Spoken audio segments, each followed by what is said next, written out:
Desde el siglo XVI, en los templos de la ciudad, se habilitaron sepulturas para los feligreses y bienhechores. Así sucedía en la fábrica de San Nicolás, como igualmente para los sacerdotes que en ella servían. A 4 metros de profundidad se encuentra la cripta de enterramiento de los deanes y canónigos, siendo el abad Penalba el último enterrado en 1879. Pero este tipo de práctica empezó a presentar serios inconvenientes. El continuo crecimiento de las poblaciones, epidemias y la estrechez de los espacios disponibles motivaron la promulgación de oportunas leyes que, mirando a la salud pública, prohibieron dichos enterramientos a la vez que prescribían la construcción de cementerios abiertos un tanto alejados de la población. Solo los obispos podrían ser enterrados en sus catedrales. Septiembre de 1804. Aparece en Alicante la fiebre amarilla. La Junta de Sanidad, reunida en la Sala Capitular de Santa María, ordena el cierre de los templos y otros locales públicos, dejando una iglesia abierta para los últimos sacramentos. El pueblo, como en otras ocasiones, pide que se traiga a la ciudad la Santa Faz. Las autoridades deciden traerla a la capilla del castillo de Santa Bárbara, pero sigilosamente, en medio de la noche, prohibiendo subir a él. Todas las tardes, previo disparo del cañón del castillo y volteo de campanas, un canónigo aparecía con la Santa Faz y con ella se bendecía a la ciudad, la huerta y el mar. En diciembre, también con sigilo, se la traslada a la colegiata. A fines de diciembre, la fiebre amarilla desapareció. En 1823, con la Guerra de la Independencia, se creó prácticamente un clima de guerra civil. El gobernador militar, don Joaquín de Pablo, quiso remediar la penuria de sus tropas con el saqueo de los edificios religiosos y otras medidas sectarias.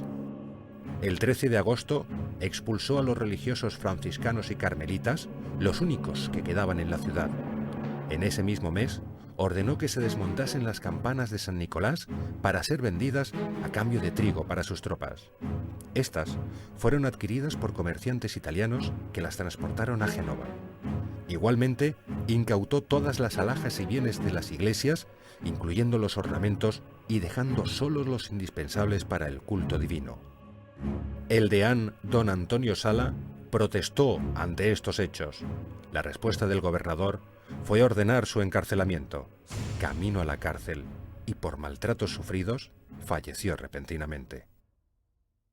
Años más tarde, vencida la revolución, en una de las visitas de Fernando VII y como respuesta a la petición de los alicantinos, regaló unos cañones de bronce con cuyo material se fabricaron las nuevas. En recuerdo del monarca, se llamó a la campana principal María Nicolasa Fernanda. El 10 de agosto de 1854 sobrevino en Alicante otra epidemia, el cólera morbo.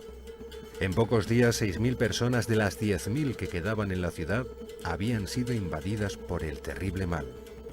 El nuevo gobernador, don Trino González de Quijano, ordenó la apertura de los comercios, so pena de incautación, escribió al obispo para que ningún sacerdote se ausentara y él mismo se hiciera presente.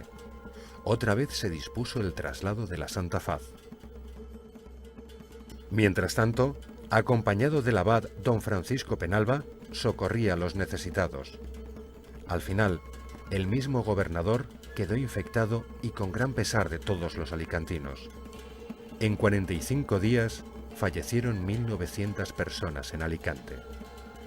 En el tercer aniversario de su muerte, se inauguró su monumento panteón. En 1879, el 13 de diciembre, era el abad Penalba quien fallecía, llorado por toda la ciudad. Destacó por su cultura y elocuencia, pero sobre todo por la generosidad con los necesitados y salvó a no pocos condenados a muerte. Toda la ciudad, sin distinción, sintió profundamente su pérdida. En 1919 se organizó la Cofradía de la Virgen del Remedio y como primer objetivo fue el de la construcción de un nuevo camarín que se adaptase a la arquitectura del templo. Pero volvían a acechar tiempos duros. El 20 de febrero de 1936, con motivo de una manifestación, algunos grupos incontrolados entraron en San Nicolás y destruyeron la biblioteca y casi toda la documentación del archivo capitular. El templo no sufrió ningún daño.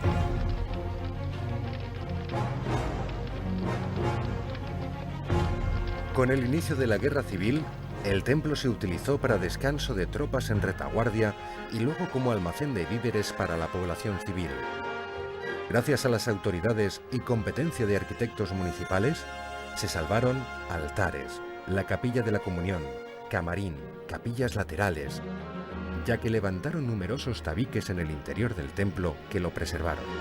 Durante la Guerra Civil, perdieron la vida el sacristán mayor, don José Cerdá, el abad párroco, don Juan de Dios Ponce, y el beneficiado organista, don Pascual Oliván.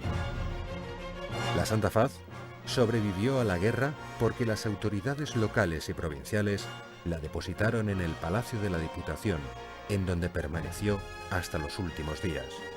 Después, se trasladó a la Colegiata de San Nicolás, permaneciendo en ella durante 3 años, al cabo de los cuales fue definitivamente llevada a su monasterio. En 1851, la antigua imagen del Santísimo Cristo de la Buena Muerte, que estaba en la iglesia de los dominicos, fue trasladada a San Nicolás, en la sala capitular. Pero, para que los fieles pudieran tener acceso, se la situó cerca de la pila bautismal.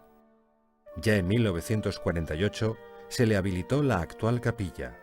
Su artística reja forjada en hierro, en 1741, procede del antiguo coro de la Colegiata.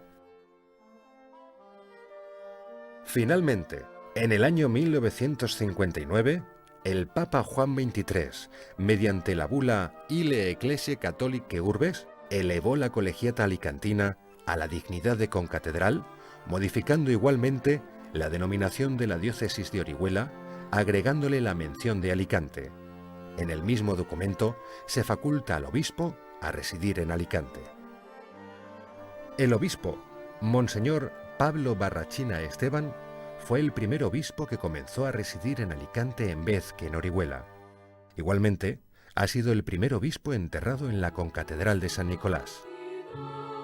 Desde entonces, San Nicolás ha sido el escenario habitual de numerosos actos, celebraciones y eventos religiosos, culturales y sociales de la ciudad. Perenne eco de la vida de Alicante, vocación que, como hemos visto, ha tenido desde su creación desde hace siglos. En su 50 aniversario de la proclamación como concatedral, la misma Santa Faz, que fue testigo de tantos acontecimientos de la historia de Alicante, fue la que presidió los actos conmemorativos de este aniversario. San Nicolás, testigo visible de la historia de Alicante, sigue siendo historia viva de esta ciudad, escrita por tantos hombres y mujeres que encuentran aquí la rica herencia de fe, entrega y sensibilidad que durante siglos ha sido depositaria.